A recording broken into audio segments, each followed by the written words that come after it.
जियो, खुश रहो, मुस्कुराओ, क्या पता कल हो। दोस्तों उम्मीद करता हूं कि आप सब खैरियत से होंगे। फाइनली आप सबके लिए रियाजी पेयरिंग स्कीम 9th क्लास की मैं लेकर आ चुका हूं।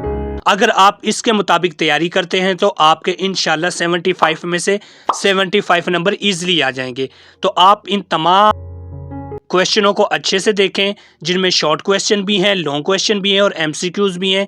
इन तीनों स्टेप को फॉलो करते हुए आप तैयारी करें। अगर आप इस पेयरिंग स्कीम के मुताबिक तैयारी करेंगे तो आप 75 में से 75 नंबर इजीली ले जाएंगे। अगर आप चैनल पर नए हैं तो चैनल को सब्सक्राइब जरूर करें ताकि मेरी हर नई वीडियो आपको बआसानी मिल सके। शुक्रिया।